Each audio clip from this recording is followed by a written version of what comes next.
As expected, there seems to be trouble in paradise within the Musk-Trump administration, because despite the fact that Trump recently said in public that shadow President Elon Musk speaks for him, speaks on his behalf, we have bombshell new reporting indicating that there is tension between Musk and Trump's top staff, especially over recent rogue movements. But before we unpack all that, if you end up liking this video and you want to support the channel, please be sure to hit the like, subscribe, and alert bells before you go. All right, friends, we're going to get to the reporting in just a second, but I want to remind you of what Donald Trump recently said about the dynamic between him and shadow President Elon Musk. If you don't answer, essentially, there's a penalty to pay. Like, that's the end of the job. Well, Musk has said that. The order itself doesn't say that. I think that's part of the confusion. Is he speaking for you when he says you'll be terminated? Yeah, everybody speaks for me. I'm the one. I'll take responsibility. First phrase Donald Trump in his life has ever said, "I'll take responsibility," especially when his public career has been to the contrary. So what we see here is a recognition, even on Trump's stupid part, but very obviously by Musk, who is much, much, much smarter than Trump, is that they have to do everything in their power for both their fragile egos to be seen as having a cordial, smooth, seamless working relationship. Remember, and I saw some people in comments in my last video say, this isn't about Game of Thrones. Game of Thrones is simply a metaphor, folks. Easy to understand, one of the biggest pop culture phenomena in modern history.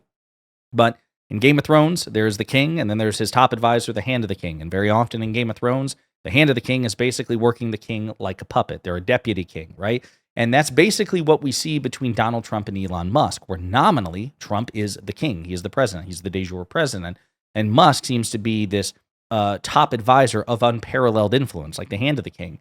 And sometimes the king becomes the hand's puppet. And despite that, they very often try to present a unified face in public. No, I'm not working the king like a puppet. Of course I serve at his majesty's, at his grace's pleasure, even though behind the scenes, the dynamic is very different. See Joffrey Baratheon and Tywin Lannister in Game of Thrones. But anyway, that metaphor aside, we are once again seeing reporting that it is not quite like Trump and Musk would have you believe publicly. As Reuters reports, ultimatum to federal workers raises tensions between Musk and White House staff. Donald Trump's top aides are struggling to contain disputes at the White House and across the administration following Elon Musk's ultimatum to federal workers to list their accomplishments or lose their jobs, said 3 government officials familiar with the tensions. Before the weekend, the White House felt confident the coordination had been improving between senior staffers and Musk, 2 of the people said. In the first weeks of Trump's new administration, some White House officials had expressed concern over the tactics of Musk's Department of Government Efficiency, as Reuters previously reported.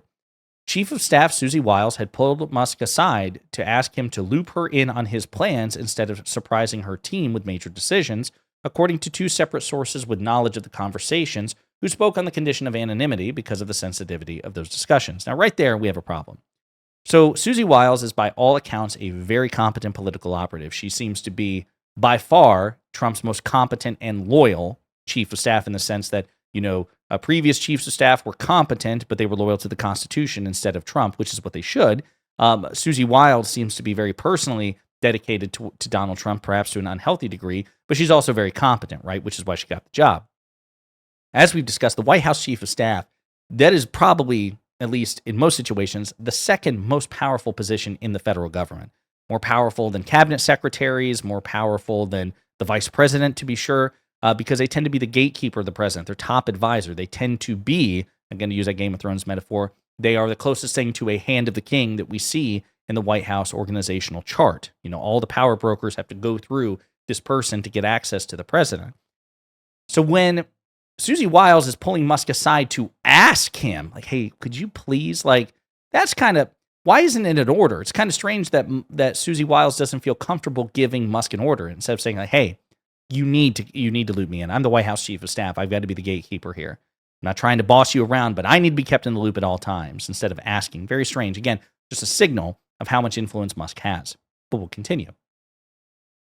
After that conversation, Musk had begun keeping White House informed of Doge's activities on a daily basis, said one of the officials with direct knowledge of the matter.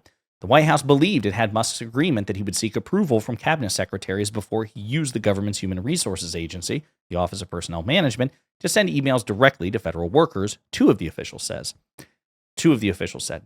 But the plan appears to have quickly fallen apart. After Trump urged Musk to get more aggressive with Doge in a post on his Truth Social site on Saturday, OPM ordered the nation's 2.3 million civil service workers in an email to detail their accomplishments at work. The email landed shortly after Musk posted on his social media site X that not responding to the request would be viewed as resignation, an ultimatum that sent shockwaves throughout Washington. But it wasn't just workers and some Trump administration officials who said they were blindsided. The White House was again caught off guard, this time on one of Musk's most disruptive and potentially consequential moves, according to the three officials. Trump and Wiles did not sign off on the email, those three people said, speaking on condition of anonymity because they were not authorized to talk to the media. Musk, however, told a cabinet meeting on Wednesday that he had asked Trump if his team could send out an email to everyone just saying, "What did you get done last week?" Trump said yes, so I did that. Musk and a Doge representative did not respond to requests for comment on their communications with the White House before the email was sent out. In response to questions from Reuters, White House Press Secretary Caroline Leavitt said in a statement that the sources are wrong and that the White House was not caught off guard. Trump signed off on Musk's email idea, and Doge and the OPM gave the White House a heads up, she said. She called the media's obsession with Trump, Musk, and Doge pathetic and said that it proves the media is still out of touch with American voters. Quote, if the media spent the same amount of time uncovering waste, fraud, and abuse in our federal government as they do in writing fake stories, trying to drive a wedge between Musk and Trump, maybe the American people would actually respect them, Leavitt said. And again, just for future reference, I think that the next time, God willing, we get a Democratic administration, we need to start having bullies in key positions as well, because it seems to be the only language that the modern Republican Party, particularly elected Republicans, seem to speak. So, food for thought. The productivity email appears to have exposed the deepest fault lines to date between the Tesla CEO and senior White House staffers since Musk and his associates began dismantling programs and cutting the workforce. It also suggests an unprecedented degree of autonomy for Musk, the world's richest person, in his role of special government employee. After spending $250 million to help elect Trump in November, Musk became an important member of the transition, walking into meetings uninvited and lobbying for his preferred picks for cabinet positions, according to a half dozen sources close to the transition. Since Trump took office on January 20th, Musk has sought to slash the U.S. government in an operation shrouded in secrecy. It's unclear exactly who Doge employs, how the group operates, and what actions it's taking inside government agencies. In a February 17th court filing in a case trying to block Doge's access to the U.S. Treasury Department systems, the White House said Musk is not the outfit's administrator or even a Doge employee, describing him as a White House employee and senior advisor to Trump. But he is clearly Doge's driving force, something Trump has repeatedly said when answering questions from reporters. Among White House staffers, frustration appears to be growing towards Musk and his small, insular Doge team, many of them software engineers who worked for Musk companies. Trump himself continues to stand by Musk both publicly and privately, according to two of the officials aware of Trump's comments, as well as Trump's own public statements. When asked on Tuesday about the email instructing federal workers to list their accomplishment, Trump said, "It's somewhat voluntary, but it's also, if you don't answer, I guess you get fired." It's not exactly voluntary. Trump, that's not how that word works. But anyway, one of the officials said that Trump didn't sign off on the email, but he likes letting Elon be Elon. Leavitt on Tuesday said Musk had come up with the idea for the email and worked with the OPM team to implement it. Quote, and let me be very clear, Trump and Elon and his entire cabinet are working as one unified team. But of course, Caroline Leavitt, an inveterate liar, would say stuff like that.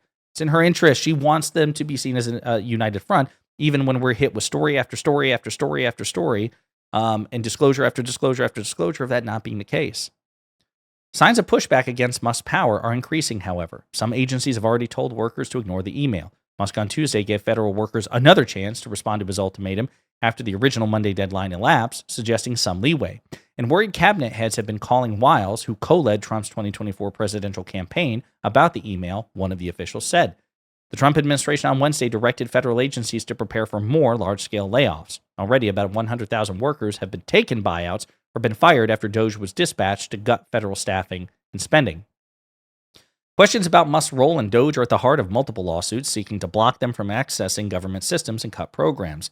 Many suits allege that Musk and Doge are violating the Constitution by wielding the kind of vast power that only comes from agencies created through the U.S. Congress or appointments made with confirmation by the U.S. Senate. At least two cabinet members have privately expressed frustration with Doge's cuts because they fear losing too many employees and control over their departments, according to one Republican source who spoke directly with the two members. One of those cabinet members privately complained to the White House about Sunday's ultimatum email, said the source. That person, along with a Republican consultant with ties to the Trump administration, said they had recently spoken to a total of 6 members of Congress who expressed concern to them about Doge overreaching. Quote, but they're all taking their cues from Trump, the Republican consultant said. Quote, until he throws Musk off the cliff, they won't do it. There you go. Cowardice, infighting, treachery, ambition run amok, no checks. The White House being run roughshod over by Shadow President Elon Musk, and Trump being either too weak or too stupid to put a stop to it. Fascinating. In the meantime, let me know what you think in the comments.